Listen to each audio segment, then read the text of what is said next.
Welcome back to the Vintage Super League. I'm Randy Bueller. I'm joined by Tom Martell. How's it going, How you doing, Randy? Tom? It's been a long couple weeks. Yeah, the O3 probably not what you imagined with that deck. We were talking about it earlier. Does that influence your decision to change or not? I'm just gonna play Dredge and see what happens. You're just going to play Dredge. I don't believe you for a second. All If right, I well, recall during the pregame show, you were saying that anyone who plays Dredge is an enemy of fun and all that is good in the world. Something I that don't think I have the exact quote, but that was the gist of it. that's about where I am now. I'm off having fun, Oh, I so see. just gonna dredge up a storm. Funny. So we'll see how it goes. Interesting. So, do you have a read on in general how you think people are going to react? Do you expect the 3-0s to kind of stick to their lists, or how do you think this plays out? I assume most people will change. I mean, part of the point of the format is you can play different decks and do different stuff. I don't think the fact that someone wins 3 matches means anything at all about the quality of the decks. Sure. So I think it's much more about what you think the next 3 people you play against will play, um, followed by what you think, what people will be interested in playing. Like, it wouldn't surprise me if people that have pet decks keep playing their decks. So I think like Steve and Rich are the most likely to stay the same. I'd be Uh, shocked actually if kind of anyone else did. Interesting. Actually, I could see Steve changing. I don't think Rich is going to change. I don't think yeah. Steve is wedded to Doomsday. I think Doomsday is definitely a cool deck that he's kind of enjoyed showing off for us. I don't know. But I he's kind like of said wonder. multiple times that he thinks it's the best deck in Vintage, but he just can't play it in real life because it's too slow. 25 minutes Um, are a beating on that deck. That's for so if sure. he believes that, if he loses the best deck in Vintage, like I don't see why he would switch.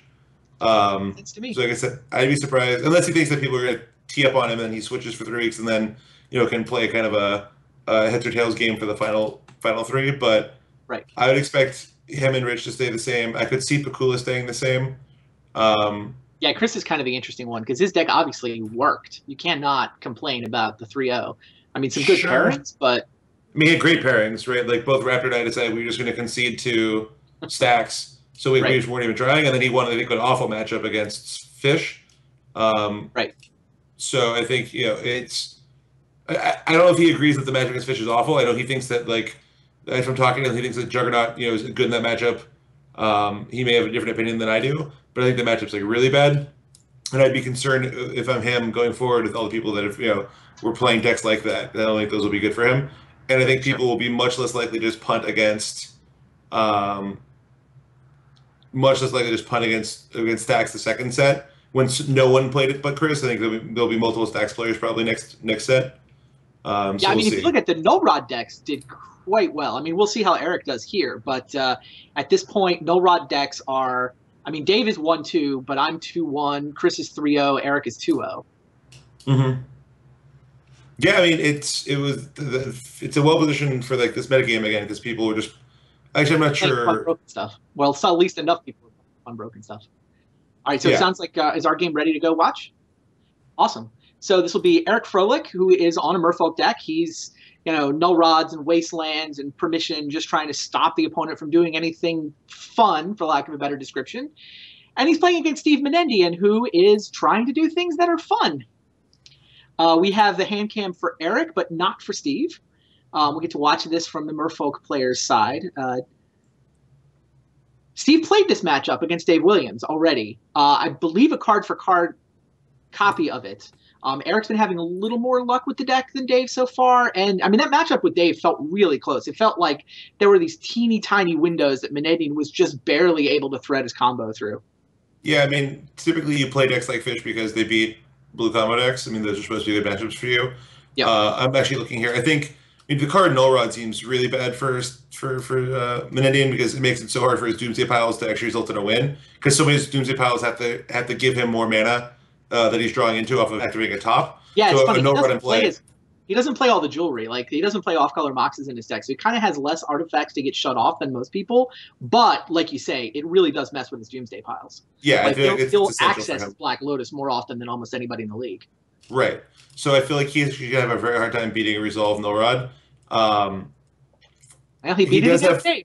That was the 10-minute Sure. brainstorm followed by the 10-minute doomsday, with him trying to figure out how to beat a resolved. Right, but that's where he recalled it, right? Yeah, he basically had to put recall on as the top card of his doomsday pile, and then say go, use his draw phase to get kickstarted, cast the Hercules, and then he was off to the races. Well, Yeah. here's a Mox Sapphire start for Menendian. That can't be bad. Eric's got a pretty sweet hand, though. Eric's going to present a very fast clock here. He's probably killing on turn 4. Wow, no, he's faster than that. He's got the Lotus and the Sapphire in that draw. So he's going to play 5 power on turn 1, right? Maybe he and plays Wasteland. Yeah, I think he plays 5 power because he should play the Silvergill and draw a card. He should play the Lord. He could play 2 Silvergills is the other line he could go. He can't do it though unless he draws an island off the first one. Say again? Unless he draws an island off the first Silvergill, I think he has to play the Lord. But he can also potentially play the Curse Catcher. But I mean, it's a turn 4 kill hand, right? It's not, or maybe turn 3. I think it's bad. He kills on 3.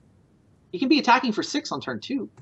Well, now that he drew the additional blue card to hold, he can actually present 7 power on turn 1. But my thought process is he's going to have to hold. If you say he just draws like another Wasteland and that's for the draw step there, he would want to hold the Curse Catcher to pitch to Forcible, most likely. Yeah, I definitely agree with activating Wasteland here. Like, rather than potentially getting an extra power worth of Merfolk into play, just being able to disrupt Steve's mana development is way more important. But yeah, but now he's only going to get 5 power into play, so he is only presenting a 4-turn clock, not a. All right, fine. Wasteland makes it feel like an extra turn, though. Sure, I mean he's interacting with Menendian and slowing him down as well, which obviously is very relevant here. But it is going to be the 4th turn of the game is when he'll actually probably kill Steve. Now he has draw steps that'll speed that up. Obviously, if he draws another, because he always should just play Curse Catcher next turn and hit for 5, then 7, then 7, and then he needs Steve to do a point to himself. Wow, Adept revealing Adept. And when the Merfolk deck draws its fast mana, it's so blisteringly fast. I mean, Eric only has 2 pieces of the jewelry in his deck. He's got the Sapphire as the only Mox and then the Lotus, but both of them in this draw. Actually, that was a huge draw for him. Now that he drew the Cavern of Souls, he can go ahead and play the 2nd Adept if he wants to here and try to draw another interactive card. Had he not drawn a blue source, I think he actually needs to play the Lord there, probably to make sure he has 5 power in play for next turn and make sure he doesn't slow himself down by a full turn. Fair. Image for the Lord. Yeah, so he's got a Force of Will, and he's got a Lord on turn 2, and he's got a Lord on turn 3. Gotta like Eric's position here. I mean, these guys are both 2-0, though. I mean, we talked about who's going to be undefeated. Oh, that's interesting. The Lord's actually irrelevant here. I think he's going to, sorry, the Image. He's going to pitch Image to this Forcible. He doesn't need to speed up his clock with the 2nd Lord on turn 3 because he's killing on turn 4 either way. So he actually wants to play the Curse Catcher for that turn and be disruptive. Well, so he disagrees with you. That's surprising. It doesn't speed his clock, right? He hits for 6, and he hits for. Yeah, he can't kill him on turn 3 even with 2 Lords. So I'm not sure. I don't understand pitching the Curse Catcher there. I think once he sees, it's a tricky call. I mean, the way his mana plays out, he's not going to be playing Curse Catcher, right? He's going to be playing Lord next turn. Right, but then on turn 3, he could either Image the Lord or he can play Curse Catcher. Imaging the Lord doesn't speed up his clock. He's still killing him on turn 4 either way. Whereas playing a Curse Catcher could potentially win him the game by disrupting a critical turn. So I don't think that Image does anything. Yet another Lord off the top.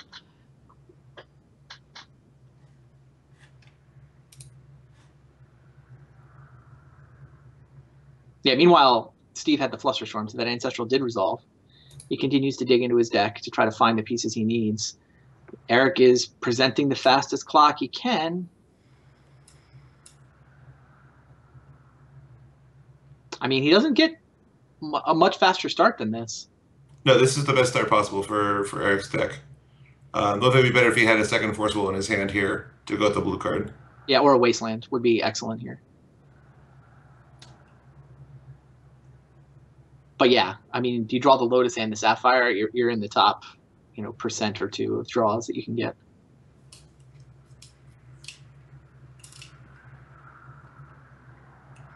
We just need to see if pitching the Curse Catcher ends up hurting him. So if the next turn he'll play another Lord, it's still not going to be lethal, and it's not going to increase his clock. So that's the spot where I would be playing a Curse Catcher next turn. Mm-hmm. So we're gonna have 2 undefeateds when the dust settles here. Chris Bakula is 3-0, and the winner of this match will be 3-0, and those will be down to the 2 undefeateds. And then Rich, LSV, the loser of this, and I are tied for 3rd, 4th, 5th, 6th.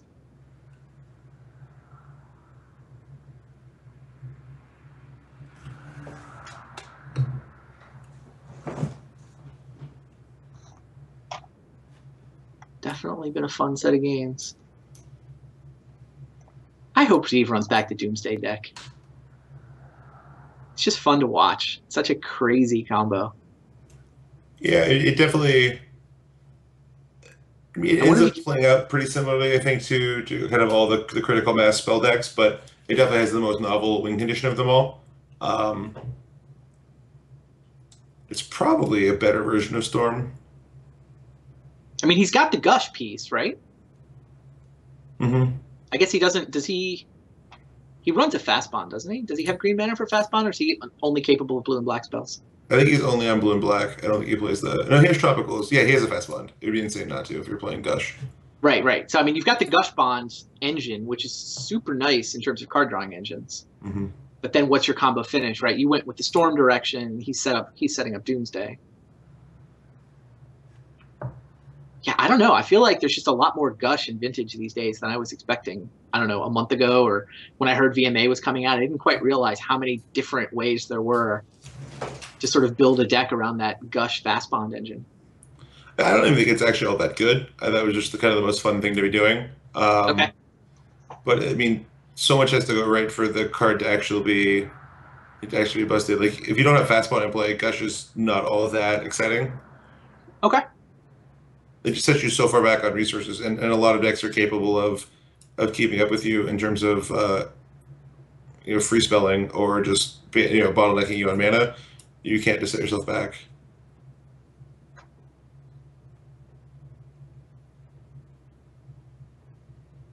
Now, Luis's deck in particular looks sweet to me. Well, yeah, getting them the tangential value off of the Pyromancers is certainly huge because it lets you put pressure on them and you don't mind setting yourself back on mana. Looks like Steve disconnected from the game, so I might be waiting for a bit here. Got it. I saw the question in the chat, actually. Someone was asking how tiebreakers work, and that's not something we've talked about. Our system for tiebreakers, so the tournament is 9 rounds, round robin, right? Everybody plays everybody once. And at the end of 9 rounds, the top 4 people will make the playoffs. The 10th place guy is not invited back for season 2. And then there's prizes for the top 6. But if there are any ties, we're going to play them out. So there are no tiebreakers. The tiebreaker is playoff match. So if it's a tie for a playoff spot, then we essentially just add an extra round to the playoffs. Because the way our playoffs is set up, it's kind of King of the Hill style, where the 4th place guy plays the 3rd place guy, the winner of that plays the 2nd place guy, and the winner of that plays the 1 seed. So if you win the regular season, you're in the finals, and you're just waiting to see who you're going to play. But if we wind up with a tie for 4th and 5th, though, great. Just add another round onto the playoffs. Ties for other spots, we'll just play matches to resolve them. So that's the tiebreaker system. Play it out. I figure we've kind of got a week. I expect there to be, 2 or 3 weeks worth of playoffs. We'll just have to see how many matches we actually wind up with. But that is the playoff system. I mean, anything that encourages more games to get played is fun. Yeah. But that's tiebreaker. I mean, when you have time, then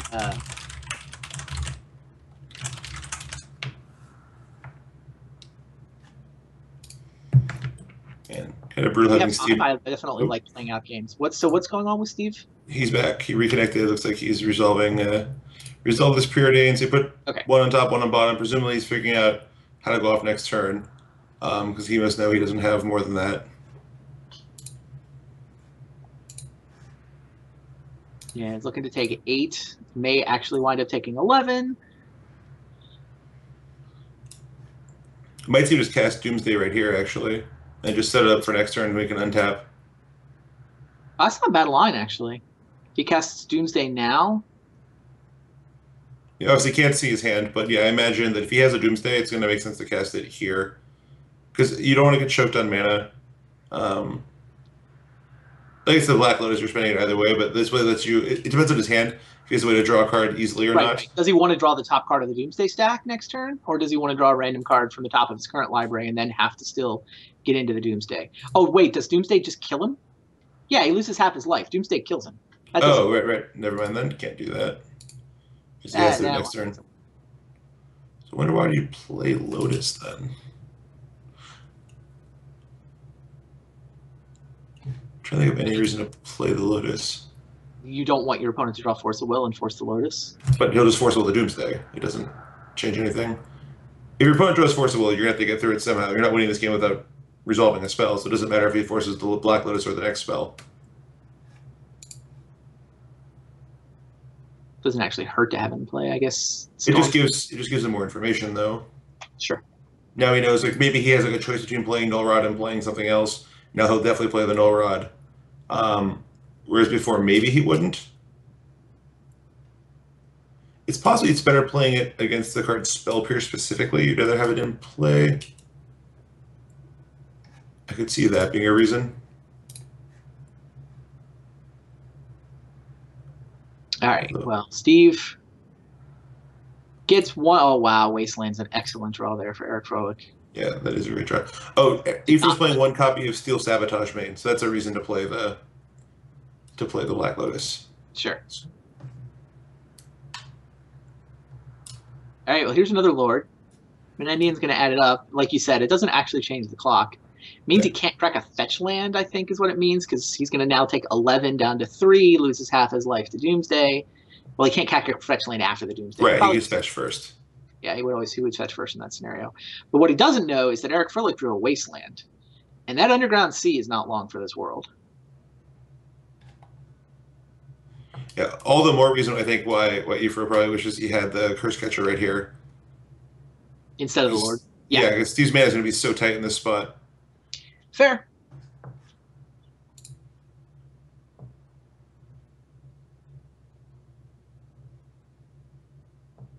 Menendian's got 5 cards in his hand. It's going to be tight. This does not... I mean, we've seen him wriggle out of some tight spots. Yeah, I'm going to look at this list, see if I can find a pile of it. If he can wriggle out of this one. Although, I mean, if he's got Doomsday, he can't Gush, which is often the card he uses to draw the top of his Doomsday stack. Right. That Wasteland turns off any potential Gush shenanigans. The Ancestral's already in his graveyard, right? Yeah, I can't imagine he can win here. In his hand. He's got to have, like, Preordain or something along those lines. There's Doomsday. I think this is going to be a Doomsday search, look, and concede, I think. So, well, if he can draw the top card... Oh, he still has 2 manas, and he can get... Yeah. Okay. The question is, how is he drawing the top card of his library off... How many draws left? Ponder. He's building a Ponder or a Preordain, right? He has 1 Brainstorm in his list. He has 1 Ponder in his list. And 4 Preordains, so he has 3 Preordains left. The thing is, he has to get through all of his cards, right? So... Yeah, but he can go... I mean... You get to search library and graveyard, so he can put the Ancestral back. If he's got a Ponder in his hand, then he gets to put the Ancestral back into his library, make that the top card of the stack. Sure. He gets to put the Lotus in there. Yeah, I forgot to search graveyard too. So yeah, this actually is an easy win. You get the whole deck, you get the whole graveyard, you get to make a stack. I think all he needs to do is to be able to draw the top card of his library. Yep. And yeah, so if Ephra had the Force Spike, I think Ephra would win. Oh, interesting. Curse Catcher could be in play here instead of that Lord. That is true. Yeah, I didn't realize you could get cards in the graveyard. So yeah, so I think it's a pretty trivial win, right? He gets Ancestral, Black Lotus, the whatever it's called, another cantrip, and then any 5th card, and then just ponders or preordains and just draws the Ancestral, and then just Ancestrals and Lotuses into the win, I assume. Is he 1 colored mana? He might be a colored mana short. Do you need to get Lotus Petal, maybe? I assume he has 1 Lotus Petal as well to go off. Yeah. So if he gets Lotus Petal, Lab Maniac, Ancestral Recall, Black Lotus,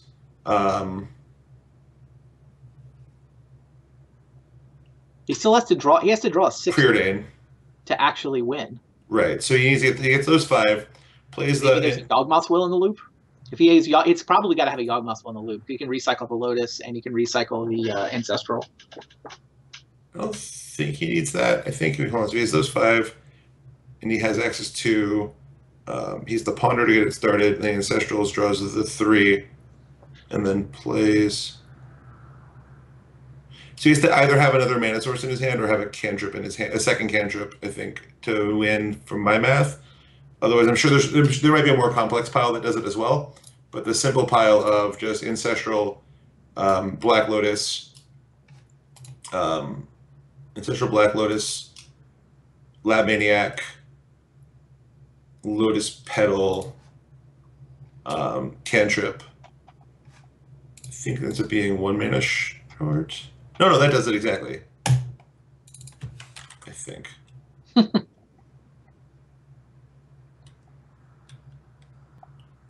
Having never played or seen this deck played before, it is a little tricky to figure out the exact best pile on the fly, but do a little math.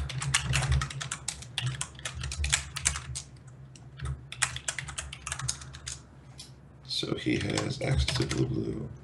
Man, he's got Vault Key in his deck too that he can potentially. No, does he? Wait a minute. No, he's not playing Vault Key. I can't imagine he's playing Vault Key. I accidentally clicked to a different deck list. Yep. That makes a lot more sense. Oops. Wow, Fast Bond could be relevant here, hypothetically. No, I don't think he can get the green mana. He's gonna be at 1, so he can't Fast Bond. Oh, good point.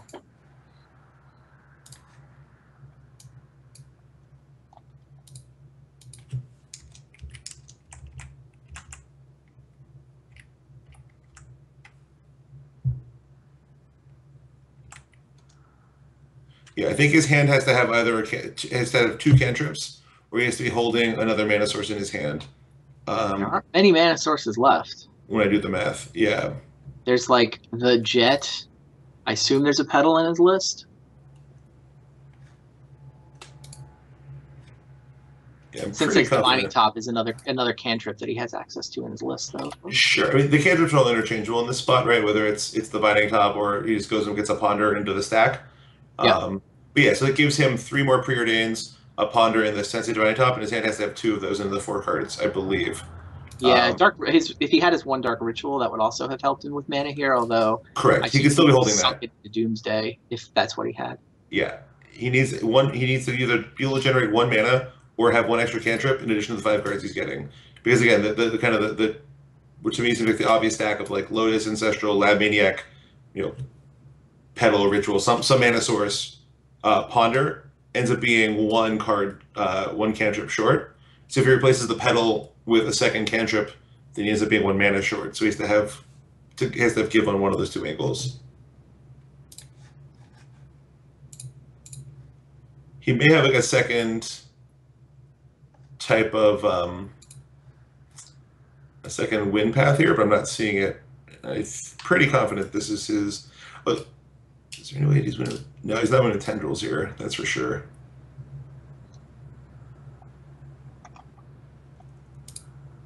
He doesn't have that.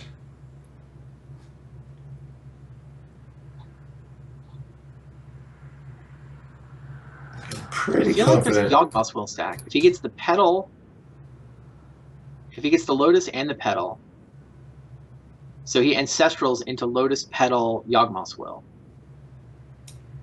Yeah, that might work. So this is Yawgwill instead of the Ponder. So his hand is Maniac. The pile is Ancestral, Lotus, Yawgwill, Petal, Lab. Graveyard, right? If he Ancestrals, well, the graveyard will be gone. So they'll just being the Ancestral and whatever card he casts. Well, assuming he's got like Preordain in his hand, right? So the Preordain is in the graveyard, so that he can hit Ancestral into a Lotus, a Petal, and a Yawgmoth's Will. Cast the Yawgmoth's Will with 1 floating. Preordain to draw the Lab Maniac. Yeah, replay Lotus, replay Petal. He doesn't need anything. Yeah, that does it. Yeah, so that does it. So he can just get the Yawgwill instead of the Ponder. Yeah, if he gets, I mean, that's how I draw it up. If if he has, assuming he has one cantrip in his hand for 1 mana to draw an Ancestral, he casts an Ancestral, draws Yawgmoth's Will, Lotus Petal, Black Lotus, casts Yawgmoth's Will, Yeah, that does it. Cast the Preordain out of its graveyard to draw Lab Maniac off the top, cast the Lab Maniac, cast the Ancestral. I mean, I assume that that stack sounds pretty straightforward now that we've found. No, I think he's 1 mana short. I think he's 1 mana short. Why is he mana short? So he starts with, so he's generating 1 mana off the casting of Yawgwill, right? Yeah. So he has 1 floating, replays it goes to 5. Oh no, you're right. Yeah, he's just enough. Okay, that works. Yeah, Preordain, Ancestral, Lab Maniac. I think that he might be, I mean, that stack sounds like it solves it, but I mean, obviously with a deck like this, he doesn't know that Eric Froehlich's last card isn't Mental Misstep. I'm sure that he's at least paused to think about whether he can beat a Mental Misstep. Yeah, he might be trying to fit a duress into the, mana for a duress into the stack.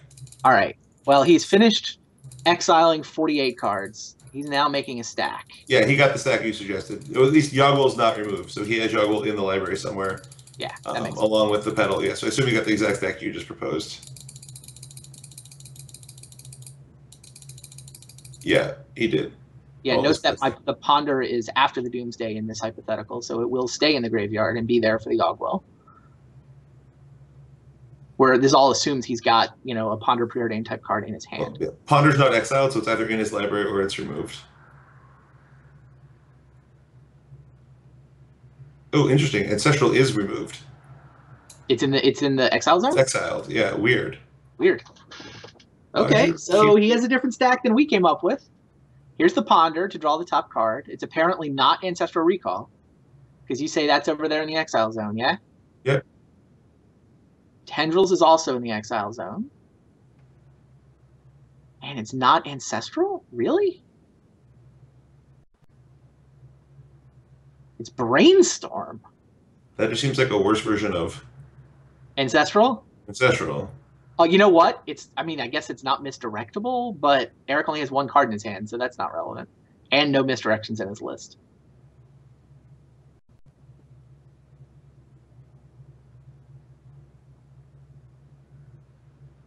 Yeah, the Petal and the Lotus. I mean, he's doing the stack you said. He's just playing the Brainstorm instead of the Ancestral Recall.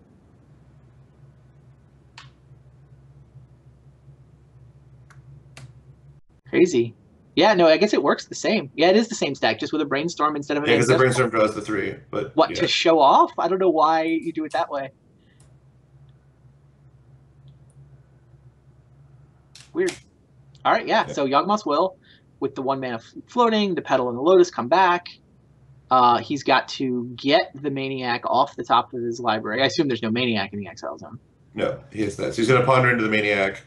Yeah, here's Laboratory Maniac. Laboratory Maniac is the kill condition in this Doomsday deck. The whole point is to build a pile so that you can resolve Laboratory Maniac that with no cards in your library and then draw a card. Or how about with 2 cards in your library and then Brainstorm to draw 3? So Ifro should have won this game. But he unfortunately, if he just pitched the right card to that Force Will, he wins.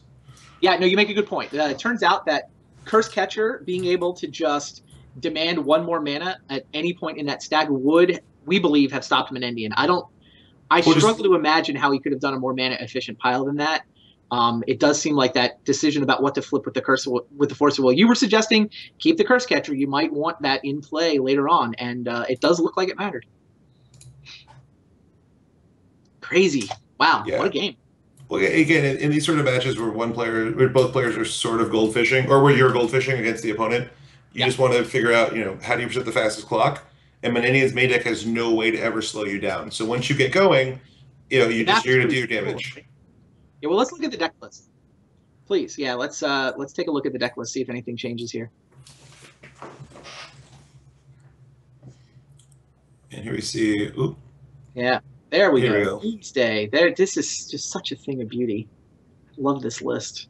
I don't think sideboarding changes much here. Like, he could bring Xantid Swarms in so that he doesn't have to think about counter magic. That might make sense in this matchup. I mean, certainly he wants to cut 3 Flusterstorms, so. Oh yeah. He definitely needs to replace Flusterstorm. So I assume he'll bring in Xantid Swarm. Yeah, bring in 2 Swarm and a Claim probably. Sure. Or 2 Swarm and a Chain of Vapor. Chain of Vapor bouncing a lure could potentially buy you an extra turn, which is probably Chain more can relevant. Also bounce the Null Rod, which he has trouble winning through. So I would think Xanad Swarm and Chain. And then what does Eric have? The Flusterstorms I would think come in. Yeah, which is all the more reason why I like the Xanad Swarm plan for Steve Menendian. And I haven't seen Xanad Swarm attack in years. But this is exactly his mission in life. Set up a turn where my Type 1 deck, my vintage deck can go off. Wow. So you first are going to bring in Piley Needle. Just Needle a Black Lotus because it's so irrelevant. Yeah, it's almost impossible for Steve to win without Black Lotus. It'd be very hard. To the point where I think you definitely want it. And I think he may also want... he's going to cut 4 True Name Nemesis, and he's going to cut 1 Dismember. So he has 5 slots. The improvements there, certainly the Piley Needle, certainly the Flusterstorms, and then some combination of Steel Sabotage or even Graft Digger's Cage. Graft Digger's Cage shuts down the Yogwill lines, which is relevant. Sure. It forces you to tell you... from graveyard. But so many of the Doomsday Piles will win via another means that I'm not sure it's worth bringing in Cage versus Sabotage and just countering the Lotus. I'm not sure you take out all the true names, by the way. Like, you actually need to keep a critical mass. Like, you need a Merfolk to reveal to Silvergill Adept. It is a blue card that you can pitch to Force of Will. It's not good. It's obviously slow-ish, but I think you can keep in a couple of true names. I mean, it's an easy place to shave when you're looking for cards to bring in, but these sideboard cards aren't spectacular here after you get past the 2 Flusterstorms. I think they all do something, though. They're all ways of slowing down Steve's plan by at least a turn. Yeah, my claim is the true name can speed up a clock, turn on a Silvergill Adept. Like, how many Merfolk does he actually have for Silvergill Adepts if you take out all the true names? Is he down to like 16? Yeah, he is down to 16. It's not very many. Sure. I mean, I do agree with that. Maybe he leaves 1 in. Maybe I can't imagine wanting to leave in more than that. I just think 1 or 2 might make sense. That's all I'm saying. All right. Well, looks like these guys are ready for game 2. Steve Menendian up a game, down to his last point of life. But you know what? It's only that last point that matters. Managed to find the line. I mean, Eric made his life miserable. But Eric had one subtle decision that came back to hurt him in the end. Did not have a Curse Catcher in play on the last turn. Had a Lord. And as a result, Menendian found a way to thread the needle yet again. Wow. Is he going to 3-0 with Doomsday? Crazy.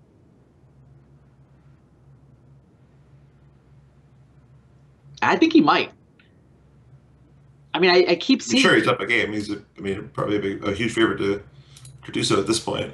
Even ignoring that, though, it feels like people keep presenting him with these crazy scenarios where you can't imagine how he's going to thread the needle, and the deck just seems to have more resiliency than I think I realized before I watched a couple of matches. It's the resiliency that I think I'm particularly...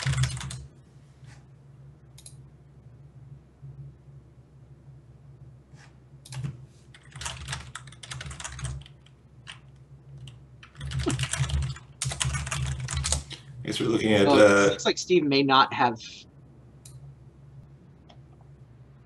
Oh, the sideboarding. We may have had a problem with Steve's sideboard. Yeah, it looks like they're gonna... We're gonna remake the match. Steve definitely... He was holding, waiting for us. He didn't submit. He should have... So we want to make sure he actually gets his sideboard.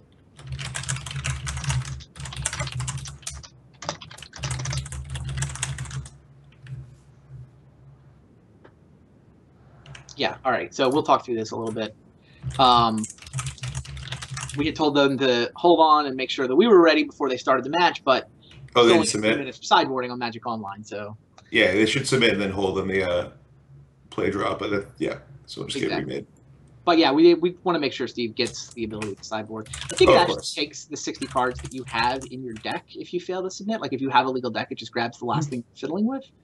But I'm not positive that's how that works. So we'll just remake the match. Eric will concede game 1. They'll sideboard. We'll be back with game 2 momentarily. Yeah, Xanad Swarm's certainly a big deal here with the sideboarding. Oh, yeah, definitely. It's definitely a card he wants.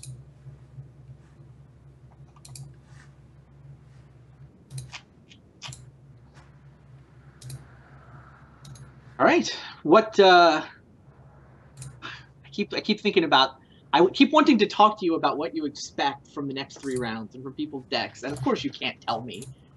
I mean, I We're haven't both actually trying to looked at figure what I'm out what to playing. play. I already told you what I'm playing. You're playing Dredge. That's your story. You're sticking to it. There's nothing more for me to really sweat here. I'm playing against Bob, I'm playing against you, and I'm playing against Efro. So you're not 3 people I really feel like I want to be dredging, but I'm sorry, you're the innocent bystanders to what's gonna happen. I'll probably 0-3 again. You'll probably all have like 9 sideboard cards for dredge, and I mean, that's how Vintage works, right? You have to just sideboard. Half your sideboard is dedicated to making sure the Dredge guys never get to enjoy life, and then you move on. yeah, I think doing that in this tournament, the management was that was a huge mistake the first weeks at least. I mean, obviously I had 0 sideboard slots for dredge, but I think you may have as well. You had 4 cages, I guess, which is pretty easy for dredge to beat. Yeah, I mean, if I had run into a Dredge player, it would have been 4 cages and a couple Pithing Needles. Yeah. Like, you can needle the Bazaar. Oh, that's true. But I mean, if I was dedicating slots to Dredge, there are more powerful cards than Pithing Needle. Oh, yeah, exactly. Of course, you'd have. But I mean, those are cards they have to deal with. They can't win with those cards on the table. But yeah, I only had 6.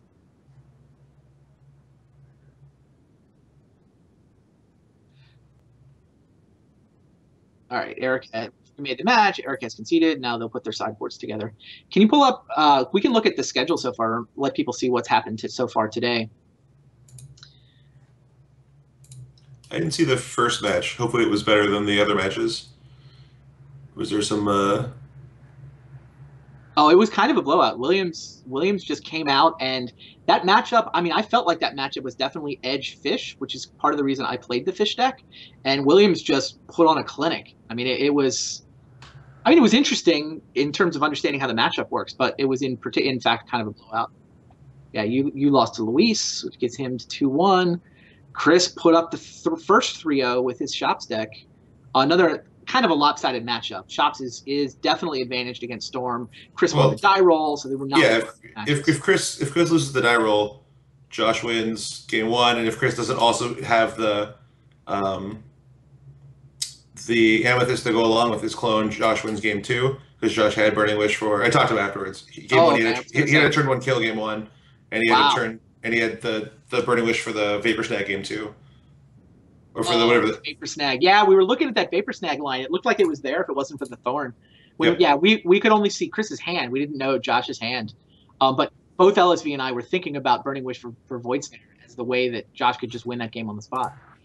But sorry, Void Snare, not Vapor Snag, pardon me. But yeah, that was what Josh had. So he was obviously makes sense. Disappointed the way that played out. Game, so I guess that matchup was a lot closer than we realized. I didn't know Josh had turn 1 kill. Or at least turn 1 kill potentially. You never have a guaranteed turn 1 kill in that deck, but you have like a bunch of stuff, including a draw 7, and then you kind of assume it usually works from there. Right, even if he doesn't have the actual turn 1 kill, let's say he still has all of his mana in play for turn 2. Right. Whereas instead he's got no rod to play there. But that was. But I mean, who knows what Chris winds up with after the draw 7. Meanwhile, one of these guys is going to join Chris Bakula at 3-0 and tied for first. Steve Menendian up a game with his Doomsday deck. Let's see what Eric comes up with. Eric will be on the play here.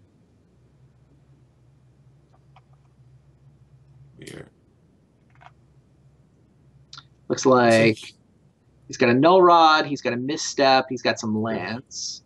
This hand is very bad. I don't think you can keep this. Is it bad enough to mulligan, though? I mean, I think so. It's 4 land. 4 is a lot of land when none of them are wastelands. Yeah, I don't think you can keep this hand.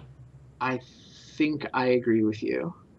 It's just the Null Rod that negates one against Steve. Obviously, it's relevant because it stops his Black Lotus. But this hand presents no clock at all. So if Menendian has 7 turns, he'll be able to set up a hand where he bounces the Null Rod end of turn and then goes off. So there's no way that this hand you'd much rather have a hand that kills on turn 4 or turn 5, but it has even less disruption. You need to have some way to put a clock on it.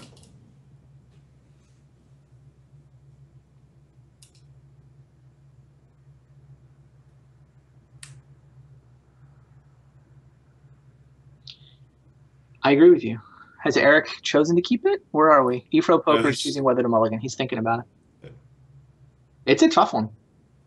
They have been told to play. I assume Eric saw the instruction and is just debating. And yeah, he came to the same conclusion we did. That's not good enough. This hand's much better. He's Interesting. So got he a left Blast in Lotus in it. Dismember Is for that Xantid Dismember? Swarm. Yeah, yeah. No, the Xantid Swarms definitely seem important. So bringing in Dismember makes sense. With only 2 copies, though, I don't think I'd want to. I guess the other cards that he has aren't that much more relevant, so he doesn't really care about having Steel Sabotages. You can actually mess up a Doomsday pile by killing the Laboratory Maniac, right? Oh, that's actually very true. Like Oh, it's that's huge. Okay. I forgot about that. Yeah, he should definitely have them in then, because it makes it so much harder for Steve to like go off the face of your mana. opponent is drawing cards with an empty library. You go to kill the Laboratory Maniac as a response. That's pretty good. Yeah. All right, so Eric has gone with tapping Wasteland for colorless mana to pay the colorless toward the Silvergill Adept's cost, revealing a Curse Catcher. This way he had blue floating, and he's able to resolve both of his Curse Catchers. Yeah, this is a great hand for Ifro, because like I said, he really wants to be putting a fast clock on Menendian, doesn't want to give him a lot of time. Yeah, it's a good hand. It's not as good as the hand he had in game 1. Note that he has no blue mana right now for that Flusterstorm, and he has no Lords to increase the clock above the 4 power. I think this hand is only marginally worse than his game 1 hand. I think his hand is better than his game 1 hand if his game 1 hand didn't have a Curse Catcher in it. Maybe. I mean, look, this is a 6-card hand, so as 6-card hands go, it's still great. It's just we've seen Menendian win through worse. You're putting a lot of value on the Curse Catchers, I guess, is why you like this hand so much. Yeah, I mean, for Steve, like when he makes these Doomsday piles, as we saw last game, it's extremely it's going to be a huge constraint on his mana. And so having to fight through Curse Catchers and then also fight through this Dismembering hand, plus the Wasteland on the board that gives him natural mana control. I mean, this is just the perfect hand for Ifro to constrain what typically will be the bottleneck already, which is the mana. Yeah, yeah. He would really like to draw an island, not gonna lie. That Flusterstorm is actually dead right now. Yeah, absolutely. He can cast the off-color card, but not the blue one. But yeah, I mean, crunch for 4. Steve has played against a lot of Wastelands over the years. He's not going to crack his fetch land.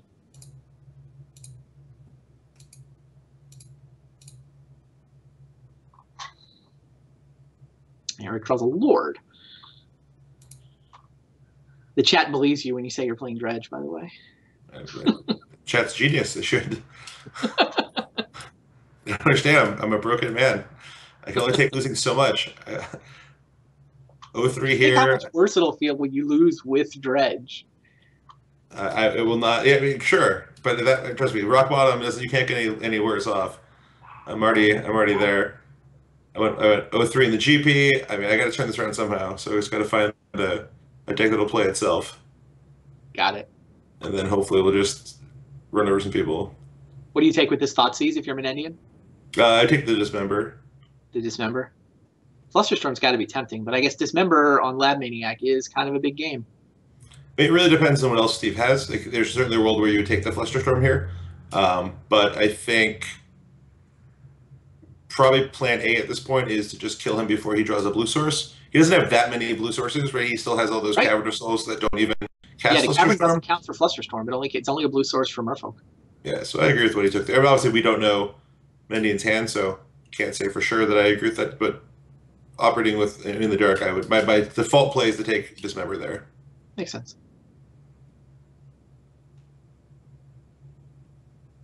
Another Lord. Well, 4 a turn. The 5-turn clock going to be good enough? Doesn't seem like it should be. Okay, yeah, waste the Underground. Well, yeah, now that Dismember's gone, there's no reason to keep up the colorless mana. Right. And my guess is it's much harder to kill with Tendrils in a Doomsday pile when your opponent's at 20. I'm sure it's not impossible, but my guess is it's challenging, especially through 2 Curse Catchers. Yeah, the 2 Curse Catchers is the thing Eric's leaning on. He's kind of dealing as much damage as he can. Now, if he hits for 4 here, wow, Lord number 3. I mean, it might not matter. Yeah, this will drop Steve to 6.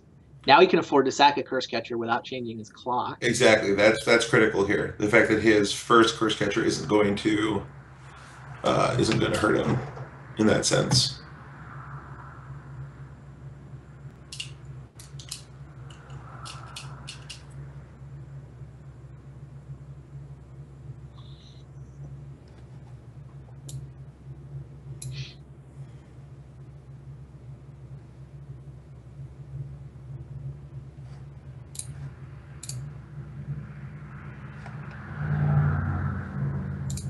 Your spot would be Hmm. your spot where it'd be nice to see Menendian's hand here. So there's obviously Yeah. that's where all the decisions are being made. But I mean, speculating, he has one more turn beyond this. Finding a way to go off through these two curse catchers is going to be really hard. Oh, and he didn't have a second land. Okay, so Yeah, he I actually think he's doesn't dead. have another turn here because Yeah. if he cracks that fetch land, Doomsday is lethal. Yep. Like I don't think he even has this turn because he No, can't he's crack dead. he can't crack his fetch land anymore. Yeah, I think this one's Crazy. over. Curse catcher OP. Right, Doomsday rounds down, yeah? It takes half life rounding up, yeah, so it kills him. So here he'd have to do something like ritual into a baby tendrils or something to stay alive. Yeah, Curse catcher's gonna get pointed straight at Dark Ritual. That's easy. All right. I cannot imagine what he could stitch together from there. 2 rituals and a tendrils, I guess. And Eric has to be dumb enough not to sack Curse Catcher. He only plays one tendrils, or sorry, excuse me, one ritual, so he can't do that. Fair enough. Yeah, he would have to play like, yeah, I mean, he was just dead. But I mean, his only possible way of winning would be with like a Lotus and a bunch of artifacts that can't get curse catchered. Well, on to game 3. One more game here in week 3 to find out who joins Pakula at 3-0. Yeah, and that even shows you why it's so important to have a clock, and actually why Curse Catcher is pretty relevant in this matchup. The ability to put pressure while also presenting an end game disruption. Basically able to prepay on that to stop them on their critical turn while picking away the left is really huge. Yeah, it's basically what I was killing Bob with too in the Oath matchup. It was just multiple Curse Catchers. I had some Spirit tokens he gave me to help along a little bit. It adds up. A lot of people attacking with 1/1s. I mean, LSV was winning with little elemental dorks off the Pyromancer. He was with a lot of them, though. Sure. Like 4. That's a pretty good number. So it's a lot of guys. For decks that have like 1 spell in them that can kill creatures, yes. Mm-hmm. Yeah, I thought about forcing it when I played him, but I didn't think that was a winning path. Oh, you had the Force of Will for the turn 2 Pyromancer? Yeah, but I don't think it's a very good play, generally speaking. It's probably true. I wish he hadn't drawn a 3rd counterspell. Yeah, his hand that game was just all counters. It was resolve the Pyromaster and then play a bunch of counterspells. Yeah, I just never drew anything. Like, I just need to draw like a Thoughtseize or some way to like actually interact with him before I lost the. If I draw a Gush on a turn while I still have my Remora in play, I'm probably going to win. But I just never had a way to like force him to play spells while the Remora was out. Yeah, that the game where you went turn 1 Remora followed by turn 1 by Mox Emerald Fastbond. Yeah, I got him pretty good there. It felt really good. Were you watching the conversation I was having with LSV afterwards? Yeah, I saw that he had the mental misstep, and then just didn't misstep. I was like, oh. What do you think? Is he crazy? I had missteps, so it didn't matter. Okay. But I was surprised that when he didn't misstep the Remora, well, that's why I leave that line, because turn Remora is not actually that scary for most of his hands. Right. So I mean, I wasn't that surprised. I think it's right not to misstep. Try to resolve the fast bond. Yeah, of course. The fast bond's the card that matters there. Yeah. And I'm actually a little surprised he didn't misstep the fast bond because it's so scary. But it's because you had resolved Remora. But sure, I mean, I would draw a card. But he's like, if he figured A, you're going to get to draw a card, and B, if you have a misstep to come back, such a catastrophe that he's just like canceled out the missteps and he's giving you a free card. Yeah, I mean, I understand why he would not do it, but it's obviously extremely risky. Fast bond is the most important card in the matchup by miles. Right? It's so hard for me to win without fast bond, and it's like by letting that hit play, it just makes the Gushers insane. That I think it's worth giving me a card. It's the same thing as if he pitched a blue card to cast Force of Will, right? Sure. You would Force of Will a fast bond on turn 1. Yeah, you probably would. So misstepping it's just almost like an inverse Force of Will in that sense, where I just get to draw the card. Sure. All right, what's up with this hand for Eric? 2 caverns and an island, Silvergill, no Merfolk to reveal to it, and Dismember. Yeah. That hand is pretty bad. I mean, it looks like a good mix of land and spells, but they combo miserably. Yeah, it's another mulligan for Ifro. Hopefully he can mulligan into another Black Lotus. As we've seen for these first two games, when Fish has Black Lotus on turn 1, it tends to it's supposed to win. Yeah, the fact that Phantasmal Image is not a merfolk does come up with the Silver Gills. Yep.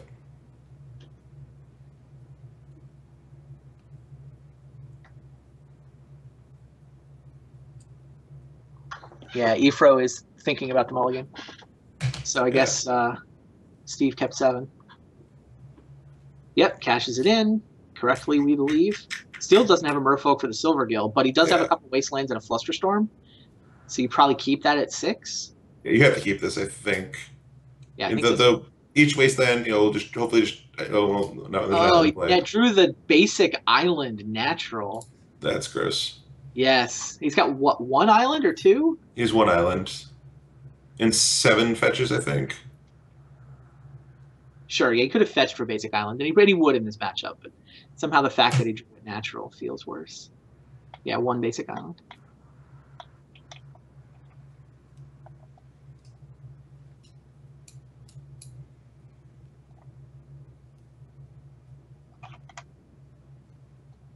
Preordain, setting up whatever he happens to need.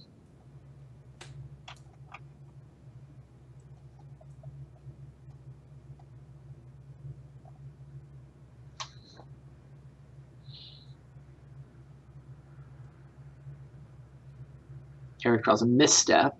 He's just island go and leave up Flusterstorm there. Yep. And doesn't do anything else.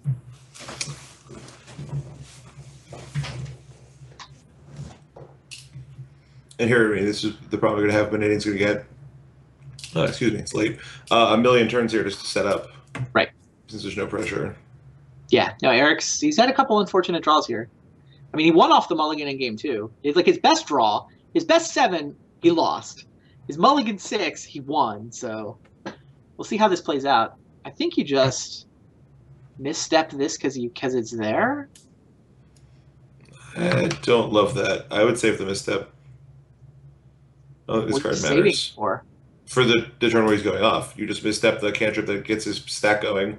You misstep the Dark Ritual that gives him the mana to play the... There's a lot of things you can misstep on the critical turn that matter, and I don't think these setup spells are actually all that relevant.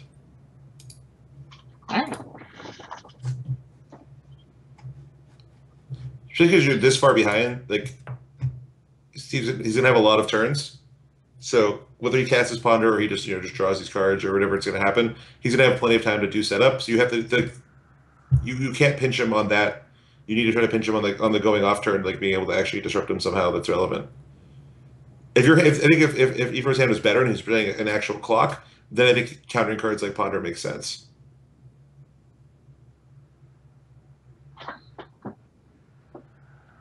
Topped and did not shuffle.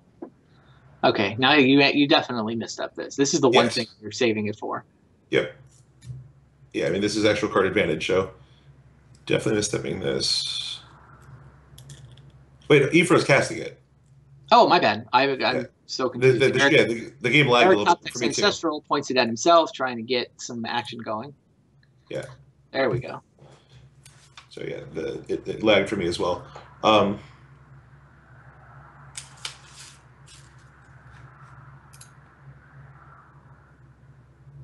Eric Froehlich, currently leading the Player of the Year race. Top 8 Grand Prix last weekend. Misdirection! You've got to be kidding! Well, Steve Menendian loves that card more than any vintage player on the planet. All of his lists seem to start with 1 copy of Misdirection. And now Eric is forced to mental misstep his own Ancestral. That's pretty gross. And meanwhile, Steve can fight this. Eric doesn't have blue mana for the Flusterstorm, so crazy. Misdirection, exiling a Force of Will, trying to steal Eric's Ancestral. And now Eric is trying to counter his own Ancestral, which Steven doesn't want, because he'd rather have it target him. It's pretty sick here if Efro has Force of Will. He makes Menendian fight over the mental misstep, then he forces the misdirection to resolve the Ancestral. Sure. But unfortunately, it is not. No. That would be pretty cool. But yeah, all those copies of Flusterstorm are pointed at the mental misstep, so that's going to work. And this misdirection, I think Steve's going to choose a new target. I think he'll choose himself as the new target for target spell with a single target.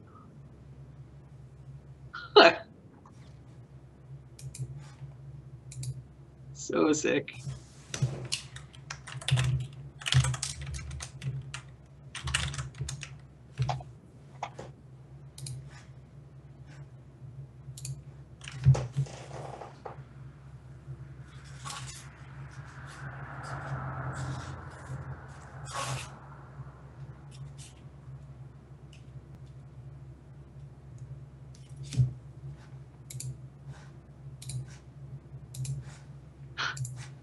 Hard to imagine Ifra coming back in this one.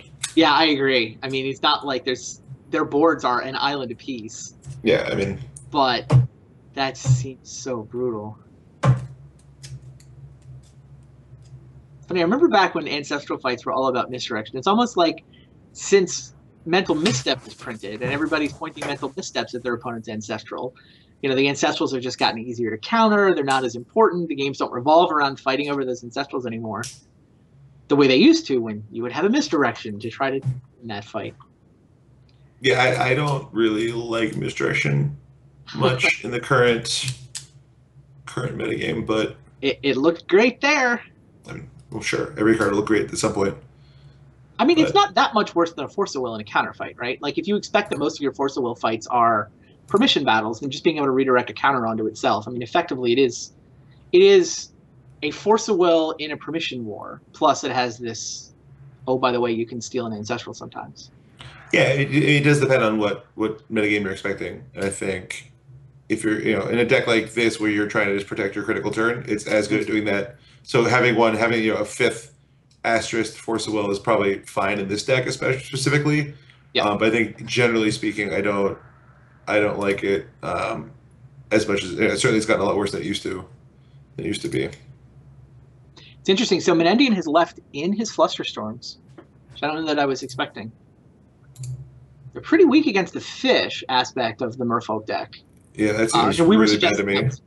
That he could be sideboarding out for the Xanthid Swarms. Not that we've seen Xanthid Swarm, but we've seen the Flusterstorms. Especially because he's already so mana constrained on his critical turn, it seems hard to imagine he's going to have up mana to cast Flusterstorm while going off. So I don't really understand how they're advancing his game plan. He's in a control fight, I guess. I mean, he thinks that he can ignore the clock. The clock isn't so fast that he has to streamline his deck for going off as quick as possible. I think that he still feels like he needs to win the control and control fight. I just can't imagine that's correct. I'm inclined to defer to the likely 3-0 player here, but it's certainly an interesting take on how to play the matchup. That is one way to call it, yes.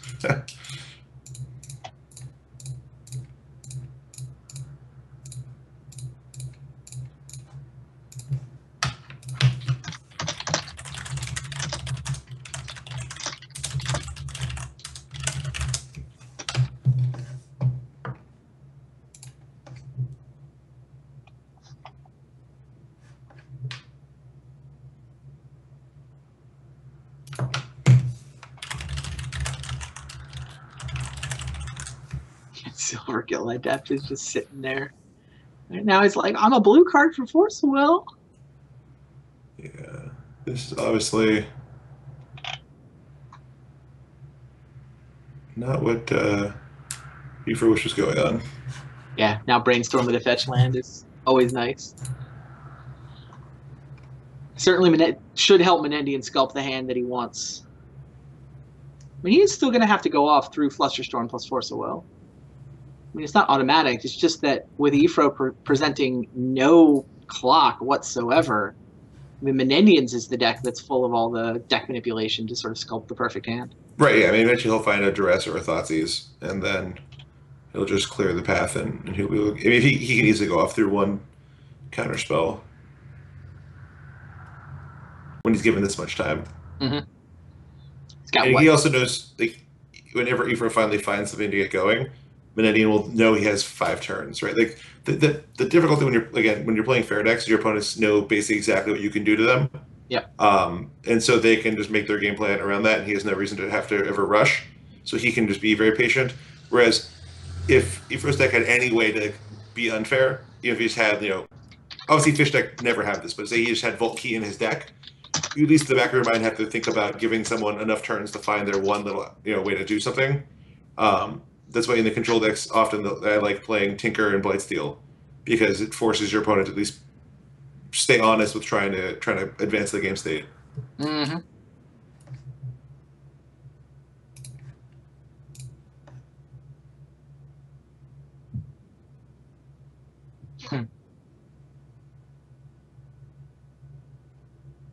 I mean, the other thing Ifra will have to do to eventually present a clock is tap his mana. Even that might be enough at this point with all Right, it gives him the window. He's had a chance to do.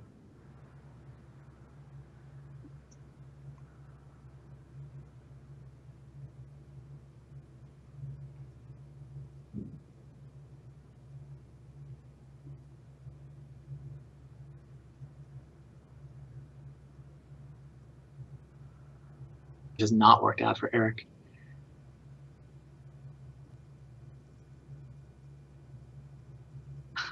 Fast bond. Sure. No problem. Okay, problem. Yeah, this is going to get ugly quickly. Yeah. Yeah, he suddenly sits to start gushing and fast bonding off to the races, and Eric's got no chance. I think he's figuring, all right, I'll force here, pitching. Now, yeah, he kind of baited Menendian into this Force of Will back, I feel like. And now he gets to get him with Flusterstorm. Yeah, Menendian chose to defend his fast bond by forcing pitching a mental misstep. Flusterstorm's pretty nice value here. Oh, absolutely. I mean, this is, the best that Eva can really hope for here. I mean, if he just draws another... Now he needs to draw Merfolk off the top, play a Silvergill, and start off to the races, right? The downside here is that Menendian almost certainly is holding a Gush. Otherwise, he wouldn't have bothered fighting over a fast bond if he didn't already have one in hand. So if you know he's holding Gush here, your Wasteland doesn't do anything. So you can't install him on mana that way. Sure. And he can always, if he wants to, just Gush and try to keep fighting. But yeah, I like letting that go. Presuming that, so Steve's hand's most likely Gush, may or may not have a Force of Will, but certainly not a Force of Will with a different blue card. He seems like he could be a little bit light on action.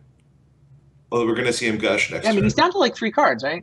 I mean, yeah. Eric draws Island. He does not draw the Merfolk he needed to actually play a threat here. So still no clock. I mean, it was kind of a 3-for-3 trade, which I feel like it felt great for Eric because he feels like he's so far behind. The fact that he got to trade 3-for-3 feels it's like really important here that he does not Wasteland, I think. And he's not. I think he has the same read I do, that the only reason why Steve would fight over fast bond is if he has Gush. And if your Wasteland gets countered by Gush here, it's just such a blowout. You need to force, because Menendian, if he doesn't draw anything here, oftentimes will just float 2 mana and cast Gush. And then when he replays the Tropical Island, you can then Wasteland it. And then if he doesn't draw any business for this turn, you can buy yourself a lot of time that way.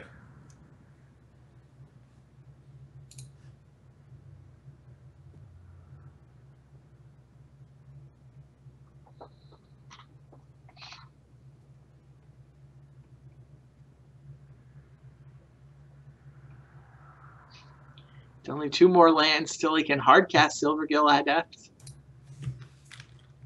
It's not as good as a 5-mana 2/1.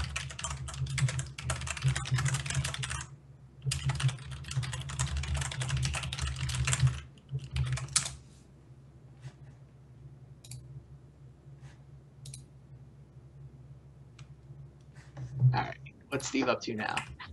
He's got Eric down to 1 card, which you can see. And here's the Gush. He's going to go ahead and Gush. Sure. Floating a green, and I can't quite see the other color.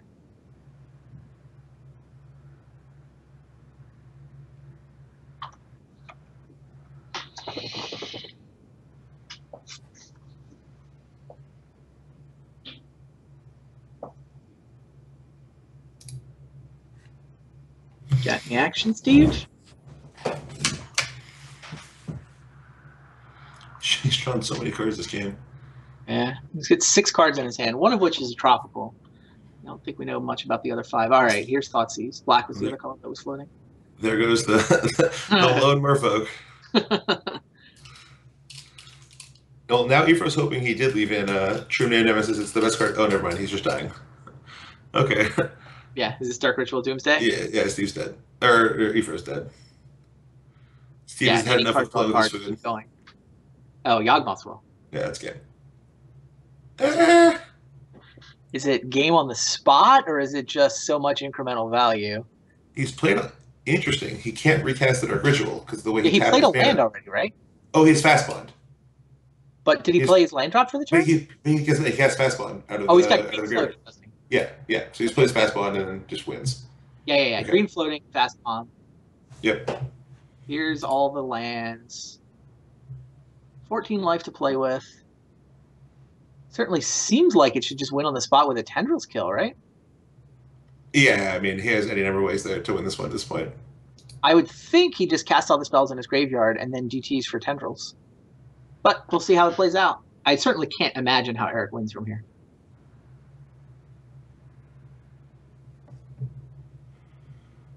Yeah.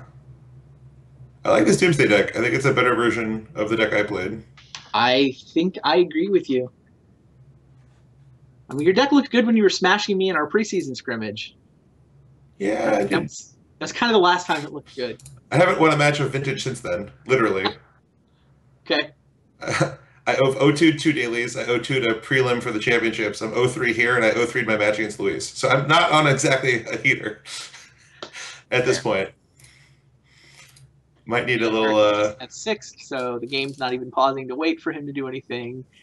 Steve is gushing. Yeah, he just cast the Demonic Tutor and get... I think Demonic Tutor has I mean, he's going to take probably like 9 spells. Yeah, and he has Ponders and Preordains and whatnot. He can still cast. So, yeah. It could be tight. How much mana has he got floating? Can't see under his head in our graphic. 3 black plus some more. Yeah. Blue and 2 black right now. Yeah, that's Tendrils. Yeah, assuming that was 9 spells, we should be done.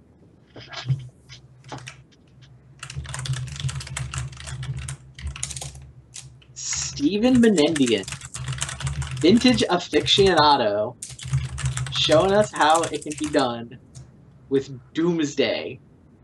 Certainly one of the coolest combo decks Magic has ever seen. Super hard to play, way crazy different permutations. Pick up your entire deck, your entire graveyard. Pick the 5 cards you want to play the rest of the game with. Doesn't have to go off with Doomsday though. Here we are expecting this to be a Tendrils kill. Yep. Yeah. Just a question of building up enough storm count for it to be lethal. Jason, where now? Here he is. There you go. Tendrils of Agony. All those triggers will get the job done. So Steve Menendian moves to 3-0. Eric Froehlich is 2-1, still tied for 3rd place in this tournament. And there's your last week 3 match for the Vintage Super League.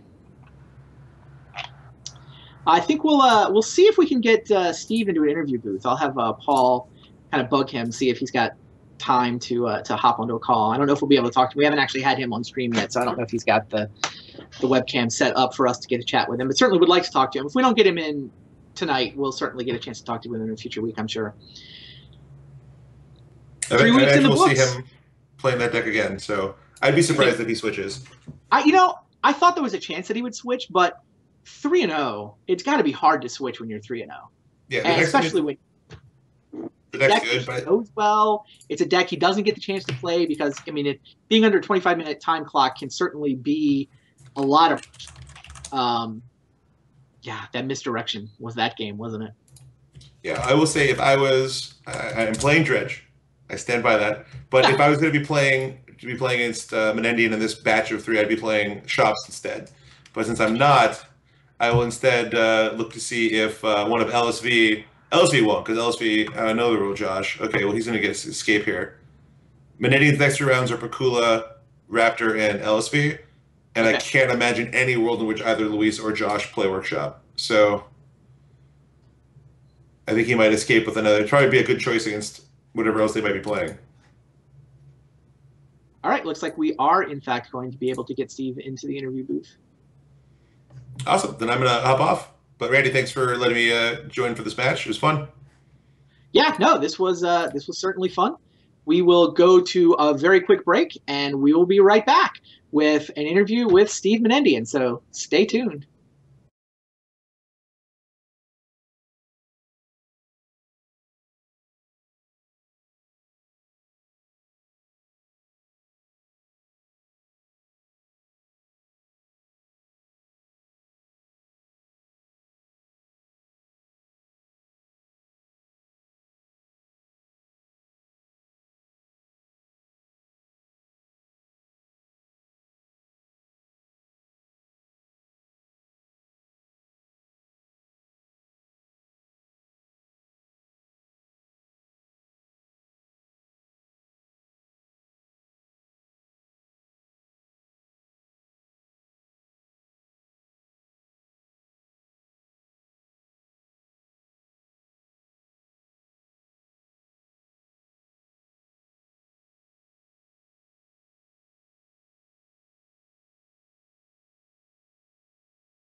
Hello and welcome back. I'm Randy Bueller. I'm now joined by Steve Menendian. Congratulations on the 3-0, man. Oh, thanks, man. I really had to earn that one. Wow. Yeah, game one looked like you were down to the last point of life. Oh my God. Game one was crazy. I knew I was gonna have to cast Doomsday there. And I knew I was gonna have one life. And in my hand, actually, I wish you guys could see my hand. I tried, like heck to try and get that all set up. Yeah, we'll get it for next week. My hand had misdirection and mental misstep. And so I knew I was going to be able to win through if it was Force of Will and he had Force, I wouldn't have been able to protect anything. So the one misdirection won me, I think both potentially won me game one, but certainly won me game three. Wow. I spent Did you see his when he forced the willed on turn one of that game, he had a choice as to whether to pitch a Lord or to pitch a Curse Catcher. And he chose to remove the Curse Catcher. So on his last turn, he played the Lord that he'd chosen to keep, which basically put you to 1 instead of putting you to like 3. That one Curse Catcher would have actually beaten you, right? Definitely. I have to go back and look, but I think that's probably the case. Yeah, I couldn't see any way for you to play around Curse Catcher there. There's not some other pile, right? Well, that was a pile that I've never made before. Really? Ever. Why? What was it? Okay, so you're right. You made it with a Brainstorm. Why did you make it with a Brainstorm instead of an Ancestral? So I spent way too much time today trying to figure out Doomsday Piles with Brainstorm, just in case it came up, just in case. And the way it was set up was that if I Ancestral Recall, I wouldn't have enough resources. So here's the first thing. When you cast Brainstorm, it really matters how many cards you have in hand. Sure. And I had Thoughtseize, Mental Misstep, and Misdirection. And because I expended his whole hand, I think he had like one card, and it was completely tapped down. He had one card in his hand. Yeah. So I knew I was going to lose to Daze if he had Daze. But with Brainstorm, I figured I made a bunch of piles. In fact, I've got like all these little sheets here that I made today. Just like all these sheets I made with Brainstorm. Love it. Piles today. And I came up with some really funny piles, but the pile ended up being, let me see, I have it written down here. But what's the trigger that makes you want to... Go ahead. Well, I was going to say is the reason Brainstorm is better than Ancestral is because you can Brainstorm twice. So it's all about your library size. And that was the only card, because I had Ponder, him wastelanding me really scared me. I thought it turned off Gush, obviously. That was huge. Yeah. And I thought it turned off Gush, and I also didn't have a land in hand. I drew the land, and I pre-ordered the turn before into Demonic Tutor and Black Lotus. And I was very close on keeping the Demonic Tutor on top. But as I was working through it, I was like, this doesn't really do anything unless I'm going to go the Will route. So I'm just going to bottom the Tutor, pop the Lotus, put it into play, and I drew an Underground Sea. So a lot of things had to go right for me. But the pile I ended up making was... I got it here somewhere. Off the top of my head, I think it was actually Brainstorm, Black Lotus, Lotus Petal, Yawgmoth's Will, Laboratory Maniac. Yeah, that was the pile. We had that figured out, that pile, except we had an Ancestral instead of the Brainstorm. Did it work with Ancestral? Does it work? Well, I didn't know which cantrip you had in your hand. You had what, Preordain or Ponder or what? Ponder. Yeah, Ponder. Oh, you had Ponder. If it would have been Preordain, it would have worked, but maybe Ponder.